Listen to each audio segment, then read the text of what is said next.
Bismillahirrahmanirrahim.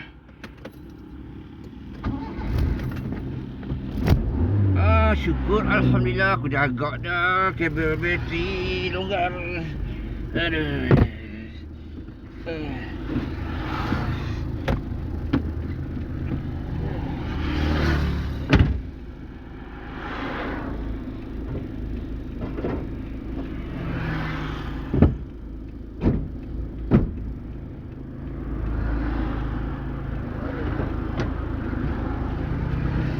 Anda semua perlu bersedia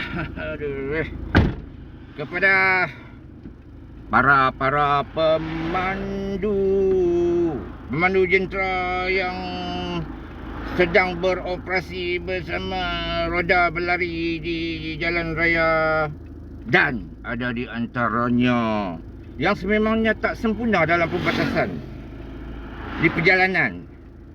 Maka apabila disergah tetamu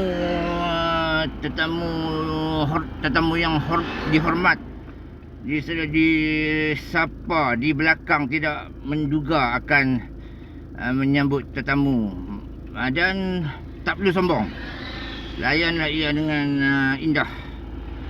Nah, tetamu terhormat itu di golongan bol. Di golongan bol. Lebih tepat, bol tu kalau diterbalikkan jadi apa? Roblok. Jadi tak usah cuak dan gabra dengan tetamu terhormat kita tu. Hadapilah dengan tenang, meskipun terbang melayang angkara bol. Apa itu bol. Jom kita teruskan perjalanan. Bol sekatan jalan raya tak ada lesen, pandai berdialog, lepaslah bol. Bismillahirrahmanirrahim. Mereka pun manusia juga, pernah takut. Pandai kalau ada berperi kemanusiaan, tak adalah sampai nak kena hukum gantung. Di dalam perjalanan ini menuju destinasi, berbagai lebuhraya dilalui. Perjalanan terhenti di lebuhraya ini. Depan buat jalan.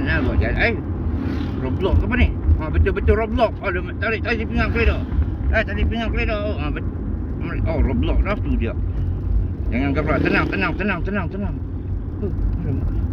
Tak ada orang pun. Tak apa. Okey, angkat tangan saya cakap bersama dia. Assalamualaikum. Ya, baik. Mereka pun tak nak tahan dah, panas. Masih mulut aku betul-betul roblok. Okey, alhamdulillah selamat, tak ada apa-apa berlaku. Andai kita nak pergi ke Lombong Batu Sirih,